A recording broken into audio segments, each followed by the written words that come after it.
The Chemistry of Alzheimer's by Will Morales and Dan Belmont.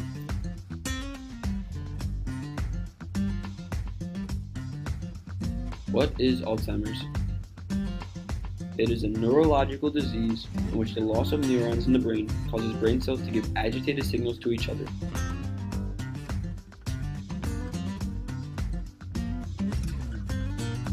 What causes this disease, do you ask? The main cause of Alzheimer's. The main cause of Alzheimer's is cell death, which is caused by plaques and tangles in the brain. Plaques and tangles are misfolded proteins that work together to break down the brain structures.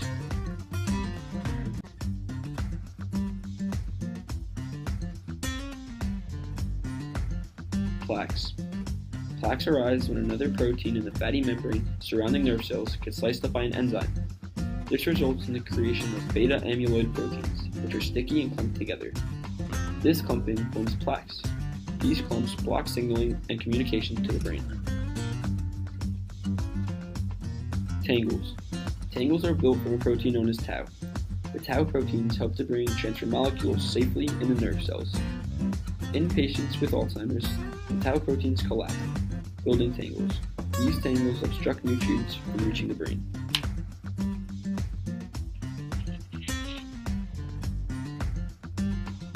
Brain blast.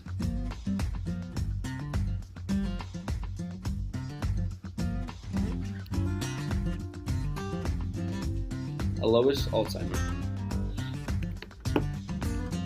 Alois Alzheimer was the first man to study the disease by testing a woman in her mid-50s. The woman, known as Augusta Dieter, was suffering from progressive short-term memory loss. Alois Alzheimer was able to isolate the pathological causes of severe dementia. He worked so diligently that eventually the troublesome disease was named after him.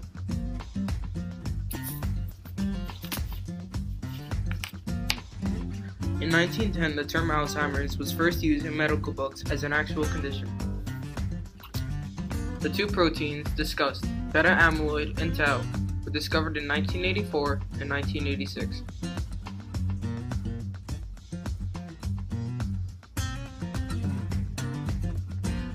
Stage 1 of Alzheimer's. No impairment. There are no obvious signs of Alzheimer's, and there are no memory problems yet. Stage 2. Very slight memory loss. The patient has few memory lapses and may forget simple words or objects. Stage 3. Short-term memory loss. Losing valuable objects and forgetting recently heard or known ideas. Stage 4. Diagnosable. Alzheimer's can be noticed. One may have difficulty performing complicated tasks. Stage 5. Mid-stage Alzheimer's. Confusion about current location, unable to remember their own address. Stage 6. Severe Alzheimer's. Having trouble reading their own history, tend to wander or become lost. Stage 7. The most severe. Lose ability to hold a conversation or talk, muscles grow weak, may lose the ability to smile or sit down without help. Every day, thousands of dollars are being donated to help researchers find a treatment for this fatal disease. To restate, Alzheimer's is a progressive disease that destroys memory and other important mental functions. Plaques and tangles, the main cause of Alzheimer's, are caused by the buildup of proteins known as amyloid beta and tau. Amyloid beta proteins inform peptides of 3643 amino acids. These peptides result from another protein known as APP, which then gets cut by certain enzymes to form amyloid beta. This cycle continues to constantly form new amyloid beta proteins. Amyloid beta can combine to form soluble oligomers, which may exist in several forms. These misfolded oligomers, also known as seeds, can trick other amyloid beta molecules to take the oligomeric form, which can lead to a chain reaction, which are toxic to nerve cells. Characteristics of amyloid beta is its insolubility, high changeability, and its inability to crystallize. Not only is amyloid beta the main protein involved with Alzheimer's, tau proteins collapse, causing the buildup of tangles. Tau proteins are found in neurons located in the brain. These proteins' main job is to control the stability of the brain's microtubules. Microtubules help transport nutrients and other important substances from one part of the nerve cell to the other. When these proteins collapse, they form the tangles found in Alzheimer's patients. When plaques and tangles work together against the brain, Alzheimer's will definitely appear in the associated patient. With Alzheimer's comes many risks and symptoms which slowly become obvious to the human eye. Throughout the stages of Alzheimer's, many obvious symptoms begin to appear and should be taken note of.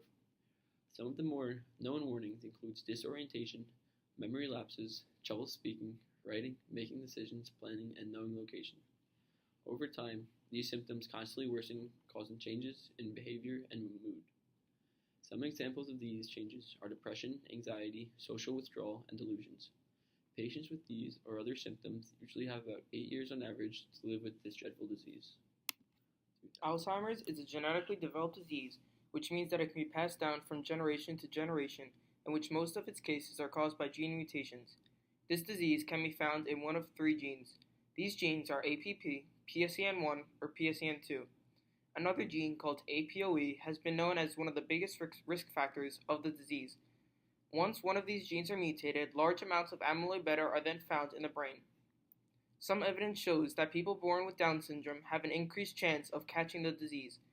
Most patients inherit Alzheimer's in an autosomal dominant pattern, which means that a person can obtain the disease by just one infected parent. People who inherit just one copy of APOE have a much better risk of catching the disease. The chromosome which can carry Alzheimer's includes chromosomes 1, 4, 19, and 21. Chromosome 19 carries APOE, which moves cholesterol in the blood and is a cause behind Alzheimer's. Recently, scientists around the globe are feverishly studying Alzheimer's, looking for a potential cure. These scientists have been studying Alzheimer's by looking at thousands of different images of the brains of Alzheimer's patients. They take these photos and compare them with the brains of non-Alzheimer's patients as well. This process is known as neuroimaging. Neuroimaging helps scientists see the noticeable differences between different brains. It is much easier to identify amyloid beta after CT scans and MRIs. Because of neuroimaging, scientists have learned what the targets should be for future drugs. The targets they have are amyloid beta, tau, inflammation in the brain, and the way the brain processes insulin. If they can use drugs to decrease these influences on Alzheimer's, they may be able to find a cure. Lastly, many researchers are not only looking for a cure, but the prevention as well. These scientists are saying that the prevention of Alzheimer's may be as simple as eating well and exercising.